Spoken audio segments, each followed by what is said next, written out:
Well, thank you, Lewis, for joining me today. Very excited to chat about everything you're a part of and what you've done so far. And specifically, the fashion industry is a big one. It's got a lot of issues, a lot of pros and cons, like every industry does. But the Fashion Climate Fund that the Apparel Impact Institute is putting together and everything the organization is doing within the sector is interesting. But before we kind of get into everything that is now, what you're up to now, talk a little bit about your journey. Sure. You know, before AII and the Climate Fund, like, what was your path? Thanks, Grant. Well, first of all, I just want to say I'm honored that you invited me to be a part of this conversation. So thank you for that. And, you know, the whole concept of disruption and disrupting for good reminds me a little bit of some of the things I think about of, like, you know, a lot of what we're doing is kind of coming up with real strategies to change and disrupt systems, but we're doing it, you know, in sort of a strategic way that needs to, like, embrace a lot of the strategies that others have used for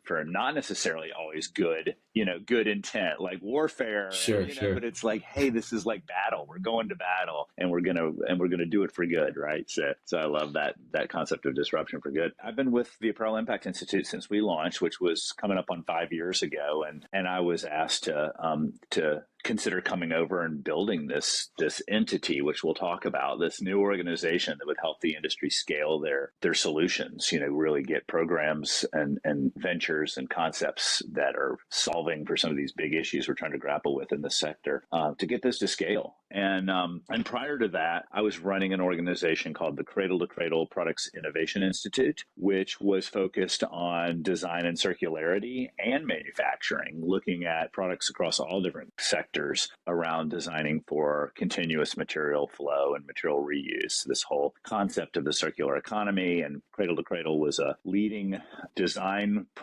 set of principles and methodologies that I had grown to know about through my work in the carpet industry. So that was what I was doing before that.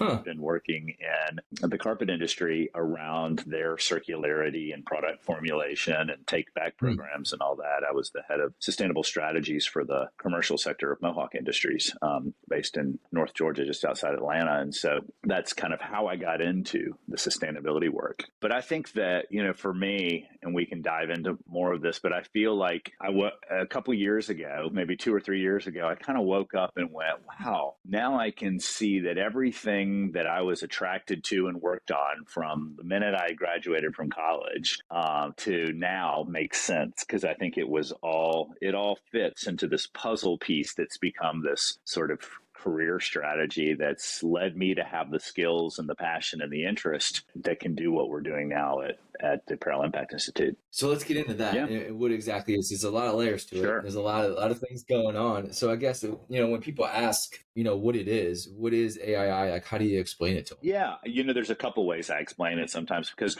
we are a nonprofit. We're set up to be an organization that convenes the industry around collective action for pre-competitive activities, I'll call it. Like, these are the things that we're not competing on. These are the things that we as an industry have to do together. And a lot of that does impact the way we design and make things, particularly in a sector that doesn't own its own supply chain. We're sharing this supply chain. We need to have a baseline and then accelerate from that in terms of what we expect suppliers to be able to do in order to meet those social and environmental goals. So sometimes I describe us as, you know, we're a nonprofit that convenes the industry around, you know, our mission statement, which is to identify, fund, scale, and measure solutions. Sometimes I refer to us almost like a foundation, because now with this Fashion Climate Fund, we're a grant maker too. And so the programs that we previously were pooling funds from the industry to run now puts us in a position that we can run some programs ourselves and fund those with, you know, third-party partners in countries and regions, like our Clean by Design program, which I'm happy to talk about. Or we are also grant making, but we're kind of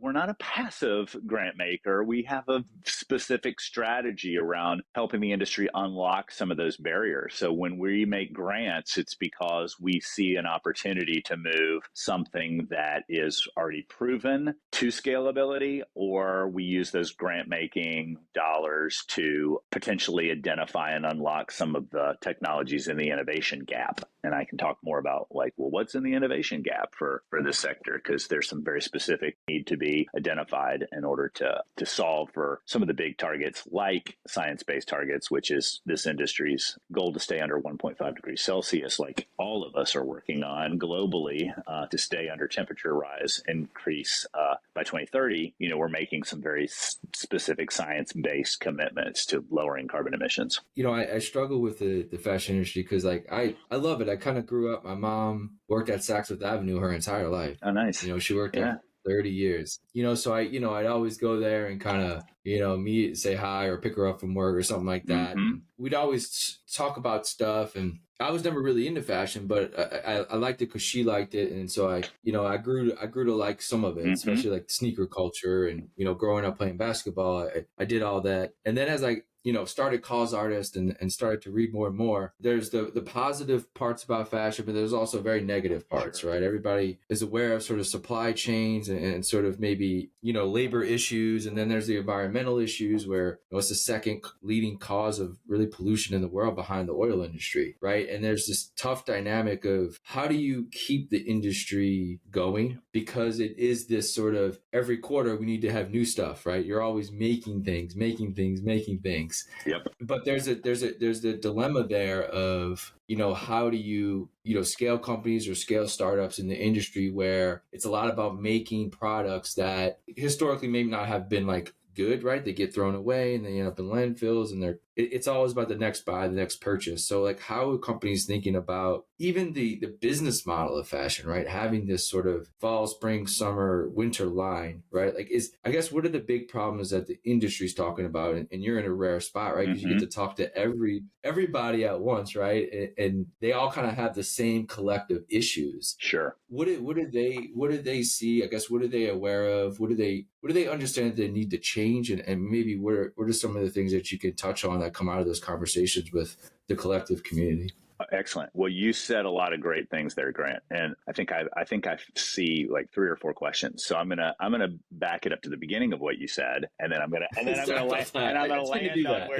land on where you just ended. So let's talk about fashion. Like, who cares, right? I get that a lot, right, especially as we're raising big capital and philanthropic, and you get a lot about fashion. Come on, can't you spend your life career working on something more serious, something more important? And the reality is, you laid it out. It's like this is an industry that has its tentacles across every sector, from agriculture to land use biodiversity issues to petroleum based minerals, leather tanning, cattle, absolutely, shipping, transportation, logistics. It's farms, it's factories, it's raw materials coming from synthetics. It's it's forests for man-made cellulosics like rayon. I mean, it's everywhere, and it employs millions and millions of people globally that are part of this fiber and fabric, pun intended, that makes up this whole sector. But when we step back and go, okay, why should I care about fashion? I'm not into fashion, or I don't really care about fashion or whatever. I like to go back to like, well, what is it really? And it's this sort of basic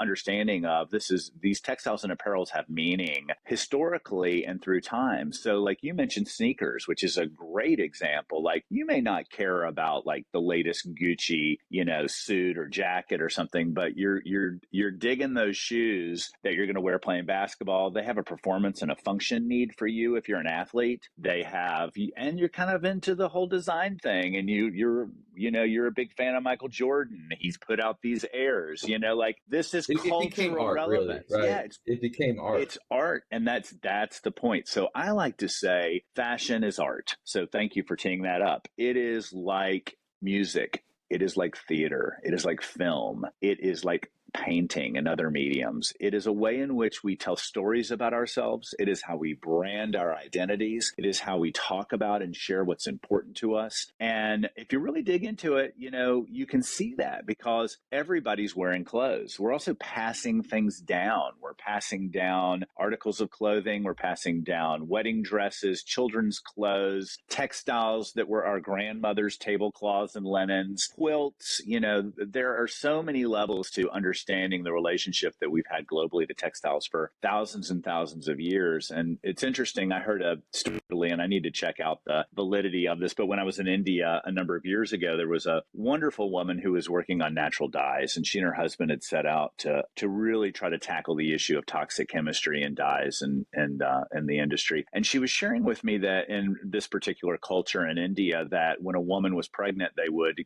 gift her with a yellow sari, and that the origin story of that, because it was still a tradition in this sense that yellow was representative of the pregnant mother or the nursing mother, but the origin story of it was around the saffron that they would dye the cloth in, and that it had Ayurvedic properties that were beneficial to a woman if she wore this, and potentially it could be in her get into her skin through, one of the biggest organs we have on our body is our skin, which is, we'll talk about like the impacts of chemistry into fashion, but that potentially for her pregnancy, for her nursing, that this low levels of saffron seeping into her system was good for her and the baby, So I love thinking about like some of these, origin stories around why things are meaningful and important, but it's also a way in which we brand and communicate, right? What I wear says something about me. What I don't wear says something about me, In the Bay Area, we really don't wear suits and ties to business meetings anymore. And, when I travel internationally, I always have to check and go, okay, where am I going? Is the culture still that I need to wear, business attire, not business casual? In the Bay Area, it's a very much I'm wearing sneakers and a Patagonia pullover with a pair of cords or Dockers or something, to a business meeting where I'm raising millions of dollars. Like I don't have to put on a tie. And that says something about what Silicon Valley and the Bay Area value terms of culture around. Anyway, we could dive into this whole thing forever. So, but I want to start with, hey, whether you practice yoga, whether you go camping, whether you are a social person who goes to parties and, loves to wear stuff, or you're into the music scene and you want your clothes to be reflective of the type of music and artists you listen to, you're making choices, right? And you're saying something about who you are based on the things that you're buying and wearing. And we all have that favorite article of clothing, that thing that you're like, oh my God, I love this thing. It has the pockets in the perfect place. And I wish I could find it, in this other scenario. I wish I could find other things that would like this. And so I think that's important to kind of get to. So then the second thing that you sort of brought up was, what are the major issues then in the making of this? And again, I like to kind of go back because you brought up the topic of sort of the current capitalist model of, produce and increase shareholder value and wealth on a quarterly basis. And that growth is part of the way our economies exist. And so I think we have to think about that is also really important. We are employing millions and millions of people globally, as I pointed out, from designers and creatives to people that work in the corporate offices, to all the supply chain workers in factories, the people in the farms, those, involved with the extruding of raw materials that go into this. There's just a huge network of people that are employed. And so economic development and livelihood depends on this sector. Now, that doesn't mean we can't disrupt this sector and reskill and train people to take on other jobs and other activities if we shift the balance of, how many people are employed in the fashion industry, which is probably going to happen and going to have to happen, which touch on that too. But I think it's important to say like, hey, this is an important sector that actually creates economic development and livelihood. Now, that being said, there's a real imbalance, where a lot of the wealth is accrued at the top and the factory workers may not be paid a living wage and fair wage. So that's one of the key issues on the social side. Apparel Impact Institute, while we have it in our vision statement that social and environmental solutions are part of what we aim to solve for, currently we're not taking on social, but I'll tell you, as we're getting deeper into the climate work, there's a real need for us to look through the lens of climate justice and just energy transitions and the communities in which we're bringing clean technologies and clean energies to industry. So, I kind of say, put a pin in that, everyone, because we're going to be evolving to either co-finance or co-fund alongside initiatives that are looking to electrify or bring clean technologies and clean electricity and energy to regions. And that's not just the factories. And so I think we know that that's an evolving, importance for us. But as you were saying earlier, it's like, the issues are around how we're making stuff, like what impact we're having with the raw materials and the land. So that impacts biodiversity, land use issues, et cetera. obviously impacts climate, water usage.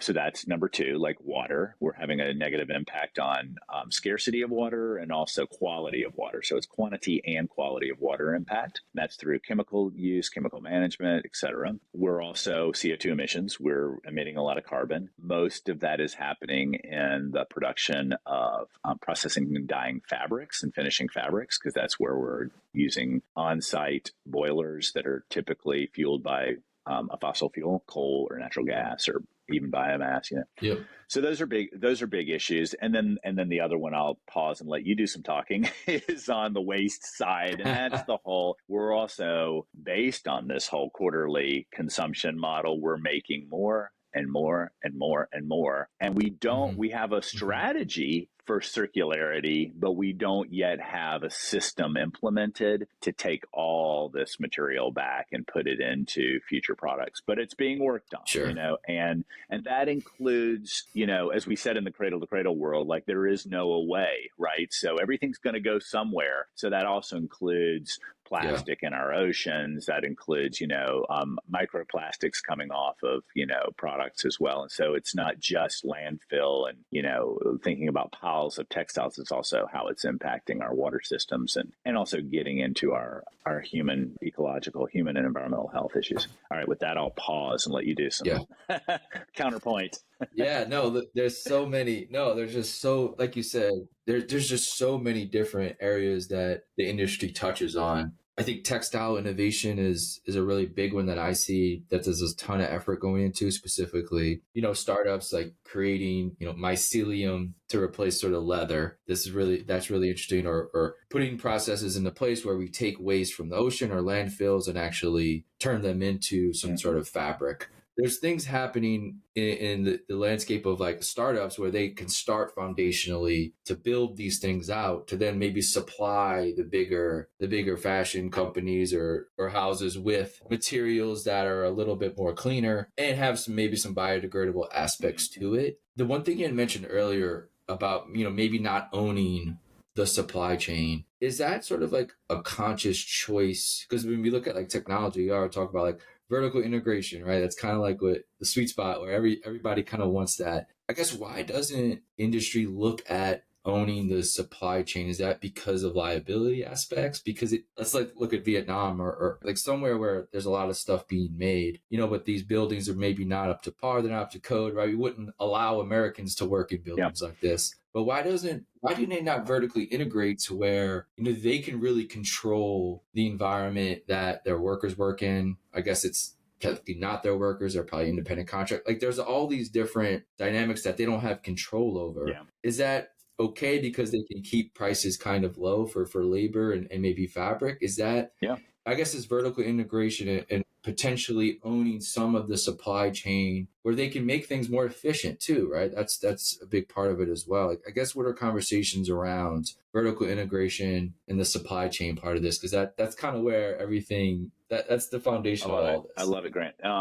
So let's talk about that. And then you also said something earlier I'd love to dive into a little bit, of like, what are the innovations like that are emerging? Like, what are some of these startups? Because you can go on our website and find a report that we co-authored with Fashion for Good out of the Netherlands and HSBC Bank called Unlocking the $1 trillion Opportunity to Decarbonize Fashion. And this is the model for our $250 million fund and our $2 billion blended capital unlock. So it's all based on this $1 trillion opportunity between now and 2050. So there's a lot of opportunity, and anybody listening to the podcast who's, thinking about technologies for this, and whether they're young and in school or whether they're in their graduate programs or whether they're wherever they are, we want to encourage that. So let's talk about the vertical integration, the supply chain. So I'm not an expert on how and why this all happened, but I'll tell you that it has been under this current model as far as I know, going back, because you had farms and then you had raw material producers that would turn that, whether it was cotton primarily, if we go back 150, 200 years, it wasn't a lot of synthetics clearly until the last 7,500 years. So before that, we're talking about natural materials, wools and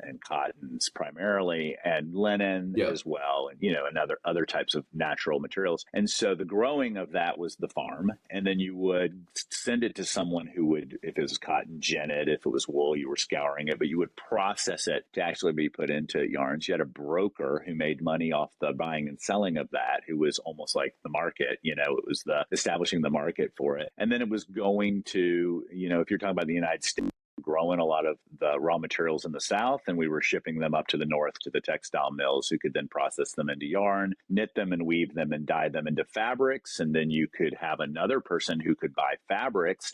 That was back at a time when you didn't have a lot of big brands out there. And if you were an individual who had the means, you might buy a bolt of fabric and go to a dressmaker and say, if you were a woman or a man, for a suit, and say, out of this bolt of fabric, make me these 10 things. And it would trickle all the way down to the scraps for doll clothes and then the other scraps for rags for the house and et cetera. You use every bit of that bolt of fabric, right? And so, if we go back to like how it all got established, you had different skill sets across the way, and they were different people that did different things, and they made money and supported their families and their communities and the people that worked for them based on that. And so it was never really established to be a completely vertically integrated supply chain. And then, as you keenly pointed out, and of course I'm talking through the lens of the US, but the same thing happened in Europe. If we're looking through the West, where there was so much growing wealth and the ability for people to want to have more clothes and buy more clothes. And as we moved out of wardrobes and actually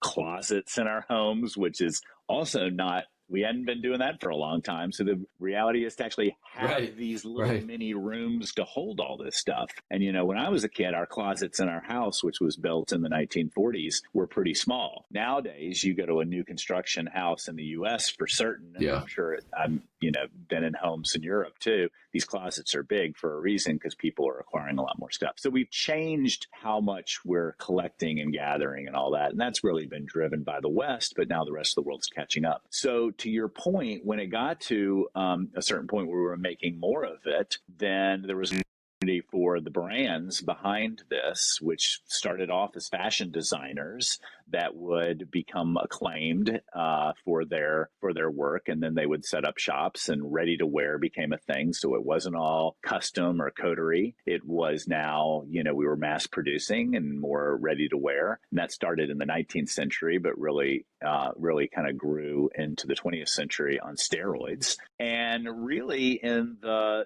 last 50 years, in the 70s and 80s, was when we went to this moving from 4 seasons a year in the department store to moving to monthly to almost weekly, and I've talked to founders of fashion companies who've said, the retailers, the department stores back in those days were asking us for more product more often, more colors, more variations on the type. So if I made a jacket with a long sleeve, that was being asked to make the same jacket with a cap sleeve, with a princess sleeve, with a 3/4 sleeve, make it, a bolero jacket, make it a 3/4 jacket, and so all of a sudden, I'm knocking that thing out in lots of iterations and lots of colors rapidly in order to encourage consumers to want to have that article of clothing in several different styles and colors. And that's in our lifetime. That's in my lifetime for certain that has emerged. That was not a thing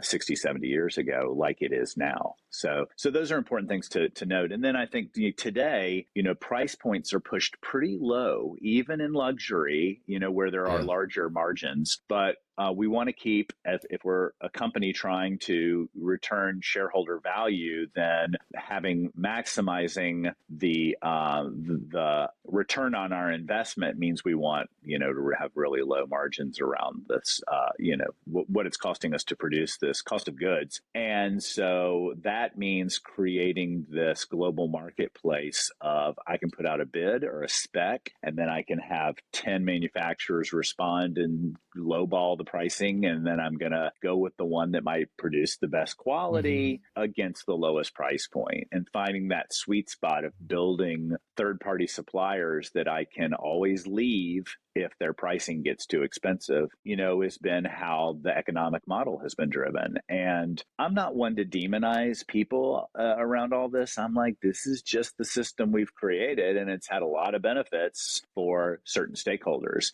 and it's had a lot of detriment for many others. I mean, look, that's always going to be the struggle because, if you try to enhance shareholder value, right, that means cutting costs in places or trying to get these margins at a specific rate. And that's never going to be, the margins are never going to be taken away from like shareholders, right? They don't want any drop in their value, right? But if we're trying to implement a lot of these changes, right, specifically like around the clean by design methodology, right, and sort of innovating on that, it's like, how can we tell these facilities, hey, you need to modernize, right? You need to become this environmentally climate friendly, sustainable, manufacturing hub. Well, that's probably going to cost them money, right, to do that. And now their prices have to go up because the West or whoever has told them, hey, we need to get cleaner, right? We need to get more sustainable. And so, to them, I'm wondering if, from their side of things, do they want this? Do they embrace this? How do they look at it? Because again, they're sort of the quasi boots on the ground, making this whole industry work, right? For the people benefiting as shareholders or whoever at the top, right? But the people at the bottom working day to day to actually make this stuff, are they open to, sustainably building these new manufacturers, right? Or modernizing their facilities to where they can have some type of stamp of approval, right? Or some type of status or badge saying that they are this, like, and then their clients leaving because they become a little bit more expensive. Yes. But now they're a clean factory, right? And they have all these awards and they're sustainably driven, but like they're not as cheap anymore as somebody in another part of the world, right? So like, how does that? That's great. Or how will it work? Great question. You're taking us on the right journey with this conversation. So the next one is, let's talk about the supplier. And I'll also say, I'm going to talk about what I've learned from them, my perspective based on what I've learned from them. And it's critical that we bring the supplier and the factory worker and the local residents in those communities into these conversations. As I mentioned a couple minutes ago, even if we're trying to solve for climate justice and just energy transition related issues, we can't keep all this in silos, and we can't assume that the decision makers are at the table or the influencers of getting to the right solution for systems change are being heard, and then empowering those individuals to become part of the decision makers. So I just want to say that up front, because I think we always have to strive to do a better job on this. And, and our role to build out more of our manufacturer supplier engagement. I mean, obviously we're bringing programs. The beneficiary of AII's work is the supplier, but ultimately then it's also back to the brand too, right? And then hopefully to the world, and the consumer and citizens at large. So the supplier, I think it depends on who you're talking about. And the ones that are really embracing sustainability have effectively built a brand platform on it, and they have become preferred suppliers for those that are rolling out, sustainable denim and sustainable products or Cradle Cradle certified t-shirts or whatever. And so there's a small handful of pretty awesome suppliers that have made those investments because they've had some assurance from the brand retailers that they're in partnership with that we're doing this together. It's like, hey, let's create a product that meets these environmental and social goals, and let's put it out to the market. We'll market it as the brand retailer and get consumers excited and engaged around the education of it. Will you invest in those improvements or costs associated with making that product? And you mentioned the Clean by Design program, which is a great win-win example, because as Linda Greer, who founded the program, calls it, it's the gateway drug to everything else that you would do in the factory environmentally, because it has a true return on investment. It's an efficiency program for water, energy use, and chemical management that lowers your yield, therefore lowers your carbon emissions. It can lower water usage and also, improve upon the costs of the chemicals that you're using, because you're being more efficient in your management of that chemistry related to the water, related to energy. So your bills are going down. So you may take on these improvement costs right up front. It could be anywhere from 50 to 150,000 to larger, depending on this volume of your production and how many meters you're installing or pipes you're wrapping to insulate thermal heat, or whatever those things you're taking on. We call it sort of the low-hanging fruit improvement. It's like when we would talk about like replacing light bulbs in buildings and how much money you could save if you would just take the initial cost to replace all those incandescent light bulbs with LEDs. It's going to cost you a bunch up front, but then you're going to make all this money on the back end. And then all of a sudden, real quick. Yeah. Is there companies or brands maybe subsidizing that transformation into this to help them, to kind of help them curtail the cost early on? Because like you said, it's going to cost a little bit to kind of get your facility up to that's point. Exactly what AII does. So we collect and pool funds from the brand retailers. Right. We subsidize and can even cover the whole cost or split it with the supplier or bring a philanthropic partner to the table to match the brand retailer's contribution, and we can upfront those costs. And then, what we're working on now too is bringing other blended capital asset stakeholders to the table. What that means is debt and equity. Like, let's bring some debt financing to the table to say, hey, it may cost you another $150,000, $200,000 to do these improvements and that's relatively low for a factory. But let's be honest, a lot of them don't have that cash on hand. So they're going to have to walk to the bank and go see if they can borrow money. They're already borrowing money for their cost of goods. So, when they get an order, they have to actually pay for the labor, they have to buy the raw materials, they have to buy the dyes, they have to pay for the energy and water, and then they can invoice the day they ship. And so up until that point, they've been financed to front it. And most don't have cash on hand to bankroll the production, so they're going to the bank and getting supply chain finance loans. So what AII is really looking at is, hey, we can subsidize the cost of this. We can potentially also look at bundling it with your existing finance to help de-risk the costs. We can also look at it as a collaborative across the region to look at the number of factories that may enter into some kind of green bond or collaborative portfolio of loans, so that if one or two defaults on the loan, it's balanced against the rest of them. And we use our philanthropic fund to potentially underwrite first loss for those loans to help stabilize and lower the interest rate. And then just the fact that we're bringing all these brand retailers around the table across a shared supply chain to say, we agree these are the solutions that we want these factories to take on, or these facilities to incur in costs and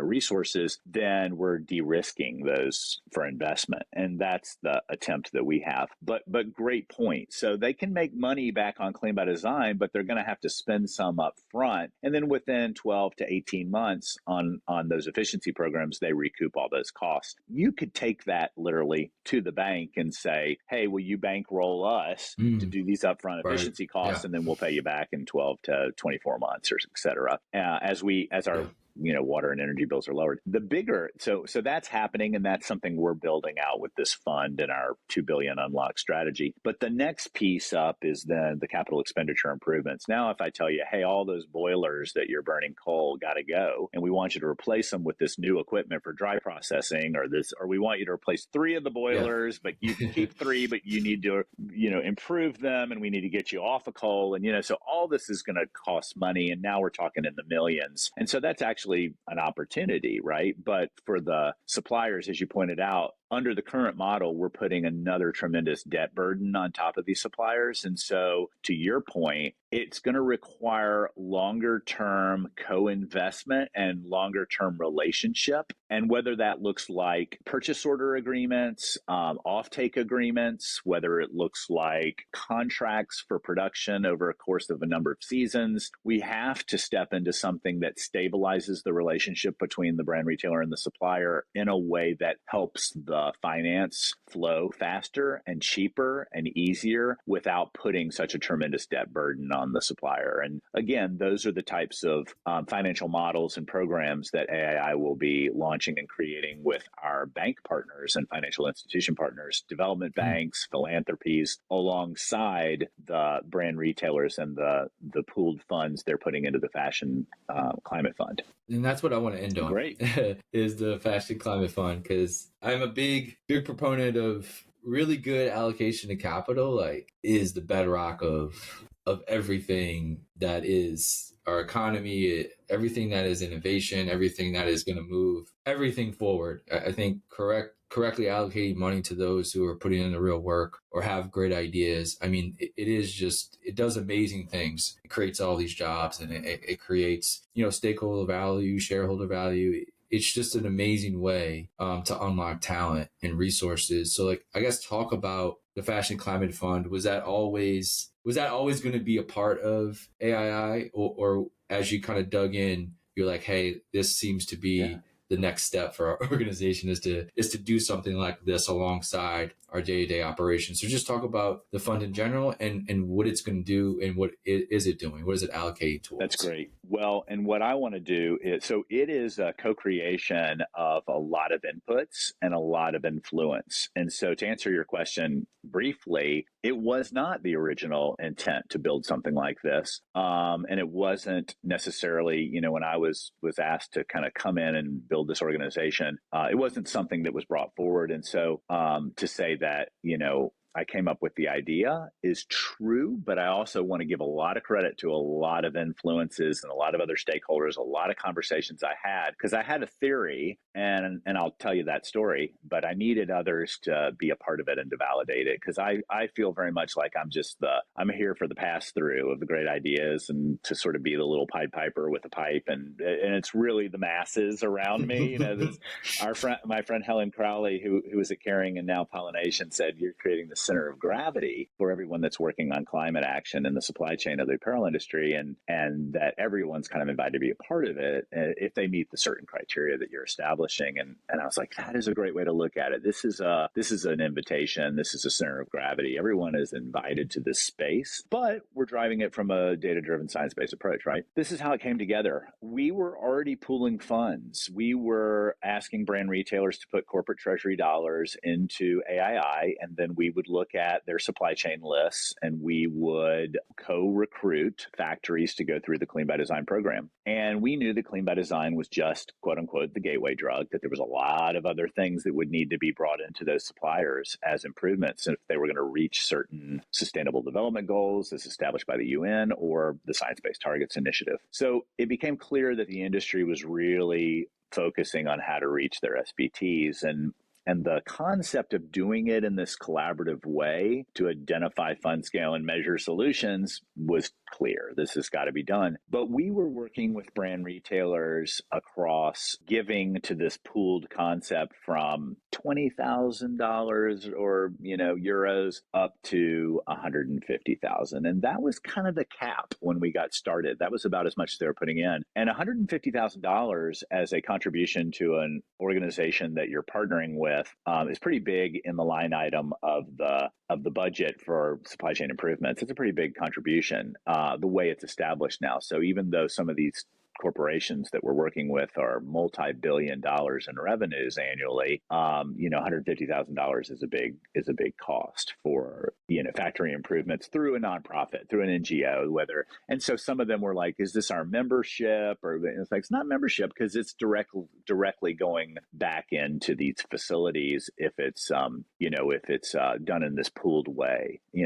So I started kind of thinking about donor pooled funds and how philanthropy would bring major stakeholders together to solve for common problems. And I started thinking about the models that I knew about it and doing a little bit of research on donor collaborative funding models or donor pooled funds, because we were using it as there was no return on investment to AII or back to the brands for the contributions they would put towards this factory work. It was basically a grant. So they could give it to us out of their corporate treasury. They could also give us philanthropy to match it. And that was great because philanthropy would allow us to develop a lot of the programs and projects. And then the actual supply chain dollars could go into the suppliers. And you kind of kept the two pieces separate so there wasn't self-dealing. And so what we realized was, this needs to be a much larger fund. And my 10 years of experience working over at Cradle to Cradle and now at AII was showing me that the funders of philanthropy for this work were pretty small. And even their grants didn't get much larger than a couple $100,000. And we, being all the nonprofits, NGOs, membership associations, the solution providers out there, were clamoring and competing and fighting for these limited grant dollars. Yeah. And there were some awesome players. One of them was CNA Foundation, now the Loudest Foundation, doing some amazing work, grant making in this sector to get programs and things seeded and off the ground. We received grants from them when I was at Cradle to Cradle, and they also helped underwrite the the Roadmap to Net Zero report we did with World Resource Institute, and they were amazing. But we need like 20 loudest foundations. We need like 100 loudest foundations. So part of what I recognized was we need a lot more. So I talked to people at these foundations and I said, hey, we're thinking about doing this. Would you be a part of it? Do you think it's a good idea? And got a lot of encouragement. And then I was also funded, AII was funded both at Cradle to Cradle, which is why I say I, and then at AII by Wendy Schmidt and her team at the 11th Hour Project. And it's part of the Schmidt Family Foundation. And that's, a really interesting perspective of grant making through a Silicon Valley kind of approach of being really more experimental and risk taking with things that need to be disrupted or get to the next mile. Yeah. And so in conversations with Wendy and her team, really talked through what would be catalytic and what would really disrupt this. And they were willing to put in the first lead partner matching call to action if I could get 3 other industry players to join. And that's when we got H&M Group, the foundation, H&M Foundation, Lululemon to come in first, and then followed by, our other partners at PVH and Target. And then Schmidt Family Foundation came in as well. And so that's our first initial 6 partners for it. And so that's where, I saw this benefit of creating a grant making engine. And I'll say one more thing on it then to tee up. The bigger piece that I think AI is going to be driving is, in addition to the 250 million, is the 2 billion unlock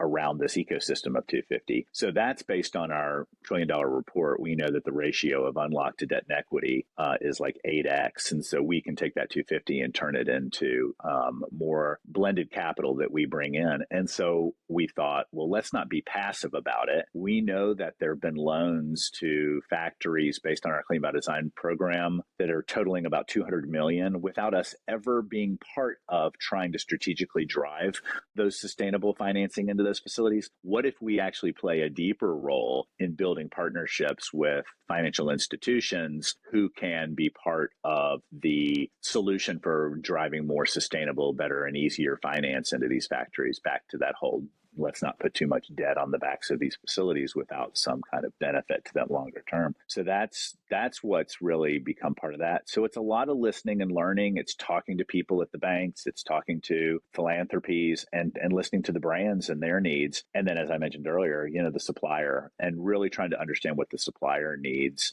in order to accelerate this work. And the venture, a lot of these new technologies and solutions that we're identifying, they need support too. And they need to get in front of brands. They need to be piloted and tested. They need good data to demonstrate that they actually are having a positive environmental impact. And those are grant making dollars. We can help support that work. And that's the role that AI can play too. Amazing. I'll end on the future a little bit. And the last question is really just about, what does success look like? When you look at maybe 3 to 5 years down the line, I guess, what are some of the goals or successes you would like to achieve?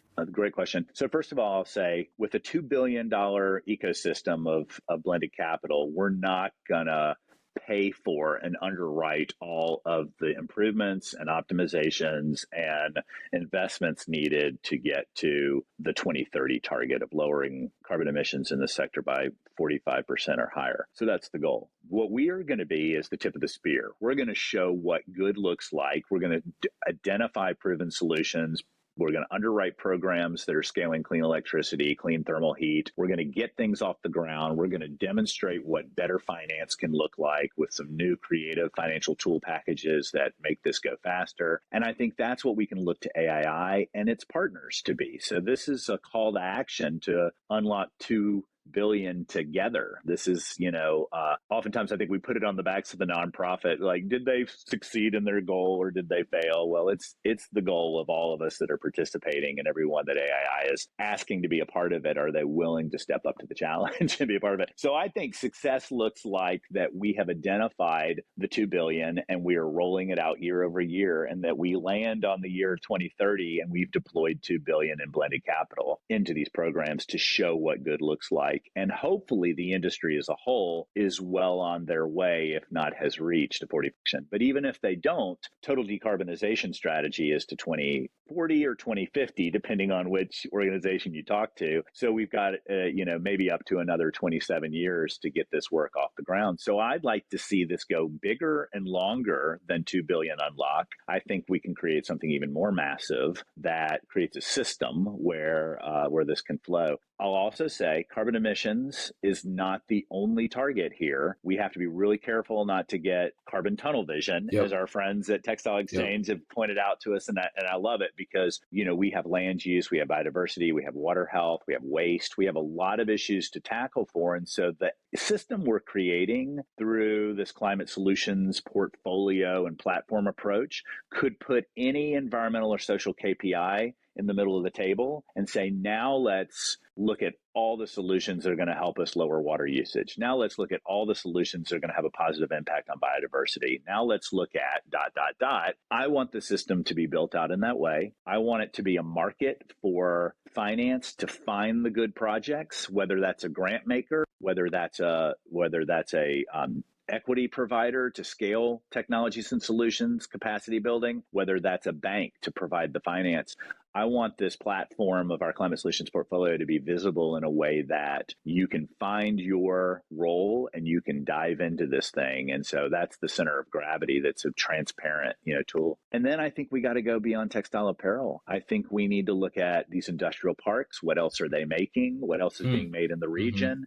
Through some of our partnerships with organizations, retailers, I'll say that, make other products. They're keen on seeing us move into glass and ceramics and other hard goods and durables. And, there's a lot we could do with this model. As far as I know, this is the first of its kind in trying to create this sort of industry center of gravity with money around it to get us all collective action to scale solutions. And I'd love to roll it out in other sectors and start really looking at connecting dots, because I know that some of the technologies and solutions we're looking for, whether it's thermal heat or next gen materials, maybe pilot it in another industry, maybe test it out somewhere else. So we've got to start cross-pollinating across sectors and manufacturing as a whole. Amazing. Well, thank you so much for taking the time. I mean, this was super educational for me. And that's what I love about doing this. So thanks for taking the time and kind of spilling the beans on a lot of what the industry's kind of up to and doing. And I think the path forward is super interesting and promising, right? I mean, there's many things that could happen, that positive, negative, the world changes every freaking day at this point, right? So there's going to be a lot of headwinds, but I think the approach of having everybody involved, right? I think that is the coolest thing about this, is that you kind of have, they're competing to do things that benefit the entire ecosystem. And that to me is the difference than before. It's like, hey, we need to compete on margins, on price. Like we want to go to this supplier, but you can't work with any of our competitors. I think there's a lot of that hopefully gets weeded out a little bit. And there's an overall recognition of, hey, we as a $500 billion industry, probably going to be $1 trillion industry in the next decade or so. There's enough for all of us here. And if we don't dedicate energy, time, capital into making sure like our environment works well, the regions that we're in works well, and we're not polluting areas where, people then get sick, they can't come to work, their water supply is bad. Like there's a lot of different dynamics that can happen and actually affect these companies' revenue and all these different things. So I think if we can make sure that everybody comes together and see that, look, a positive ecosystem, whether it's environmentally for the planet, but also socially for people within the lower part of the supply chain, it all benefits all these brands collectively, right? And so I think importantly, bringing people together and competing or not competing and coming together to do some of these foundational things to make the playing field totally a little bit more responsible is amazing. Yeah, totally. And I was at a Aspen Institute's Ideas Summit the other day, and Tom Steyer said, we got to use capitalism for this because capitalism scales. And I thought that is really true. And so competition can be okay too. And I think there's a role for the pre-competitive and the competitive within this. And to your point, I just want to add, I think it's a tremendous time of innovation and excitement. This is systems change. change. This is like the nerds can come out now because this is really cool, meaty stuff for thinking about solving major problems. I'm excited about it. I think if we look at it as this is how we come together to future proof our industry, our companies, our individual interests within it. This is about the future proofing phase. And in order to de-risk and future proof, we're going to work together to get that done. And I'll just kind of close on my thought with another thing that I heard years ago, and I want to give credit when I hear things to the people that had them. I was at the Sustainable Brands or maybe LOHAS conference. I think it was LOHAS. And Faith Popcorn, the futurist, was speaking about the trend called arcing. And she used the metaphor of the Bible and the Old Testament and said, our flood is coming and you have to decide as a business, are you on the ark or are you not on the ark? And if you're on the ark, then you're part of solving for humanity's greatest issues and the environment's greatest issues. And your company is part of doing good and purpose toward that future we're creating. If you are moving us in the opposite direction, you don't belong on the ark and you should not make it to the end of the flood. And so right now it's this call to everyone to start retooling and redesigning their businesses to be part of the future good for how we live and work and play and produce and thrive on planet Earth. Awesome. Appreciate you taking the time. Thanks so much. Thank you, Grant.